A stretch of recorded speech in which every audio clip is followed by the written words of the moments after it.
Friends, ఈ మిషన్‌ని ఎలా పడితే అలా రఫ్ అండ్ టఫ్‌గా వాడలేం. కాకపోతే ఈ జాగ్రత్తలు తీసుకుంటే నార్మల్ మిషన్‌లా ఎక్కువ కాలం మన్నుతుంది, బాగా పనిచేస్తుంది.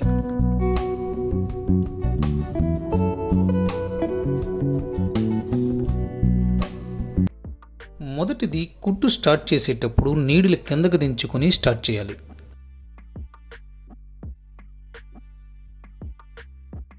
రెండవది, పీకో లాంటివి వేసేటప్పుడు ఈ థ్రెడ్స్ లాగుతూ స్టార్ట్ చేయాలి. ఎందుకంటే నార్మల్ మిషన్ ఫీడ్బ్యాక్కి ఈ మిషన్ ఫీడ్బ్యాక్కి తేడా ఉంది. ఈ మిషన్ ఫీడ్బ్యాక్ హోల్ పెద్దగా ఉండడం వల్ల క్లాత్ అందులో ఇరుక్కుంటుంది.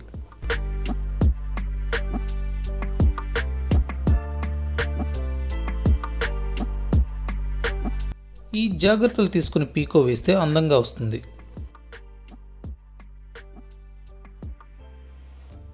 మూడవది, కుట్టిన ప్రతిసారి మిగిలిన థ్రెడ్స్ని కట్ చేసుకోవాలి.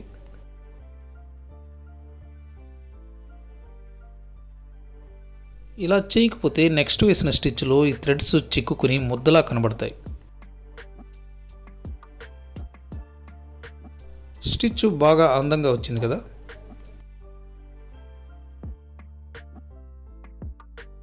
నాలుగవది, సెలెక్టర్ మార్చేటప్పుడు నీడిలు ఫీడ్బ్యాక్లో ఉండకూడదు. నీడిల్ని పైకెత్తుకుని సెలెక్టర్ వీల్ తిప్పాలి.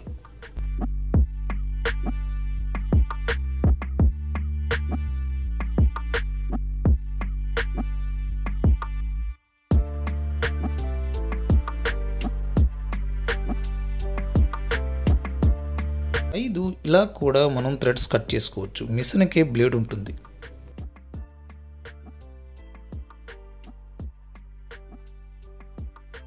ఆరు, ముఖ్యమైనది, ఈ మిషన్లో ఫీడ్బ్యాక్ హోల్ ఫ్లాట్గా ఉండడం వల్ల ఫెడల్ని ఎప్పుడు అలా కాలుతో నొక్కిపెట్టి ఉంచకూడదు. కుట్టు ముద్దగా పడి ఫీడ్బ్యాక్ హోల్లో క్లాత్ ఇరుక్కుపోతుంది. 7, ఇలాంటి మిషన్లకి మస్ట్గా ప్లాస్టిక్ బాబిన్లు మాత్రమే వాడాలి. ఐరన్ బాబిన్స్ వాడితే స్టిచ్ పదే పదే తెగుతుంది. 8, ఈ మిషన్ వాడే వాళ్ళు గుర్తుంచుకోవాల్సిన ముఖ్య విషయం ఏంటంటే, థ్రెడ్ తెగుతున్నా పోసకుట్టు వస్తున్నా మీరు ఫస్ట్ చేయవలసిన పని నీడిల్ మార్చడం. మిషన్ సూదులు 2 రకాలు ఉంటాయి, రౌండ్గా, ఫ్లాట్గా ఉంటాయి. మన మిషన్కి ఏది వాడతారో అదే వాడండి. నీడిల్స్ అయితే స్టిచ్ బాగా పడుతుంది, ఎక్కువ రోజులు మన్నుతాయి, త్వరగా ఎరగవు. 9, మన మిషన్లలో చివరిలో పోగులు ఓడకుండా రఫ్ చేసుకునే విధానం ఇది.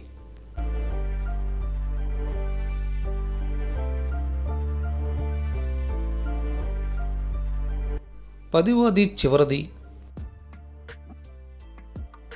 మన మిషన్లో బాబిన్ ఎక్కించుకునే విధానం ఇది. ఇలా మిషన్ హ్యాండిల్ని వెనక్కి లాగాలి. ఇది క్లోజ్ చేసుకుని బాబిన్కి థ్రెడ్ ఎక్కించండి.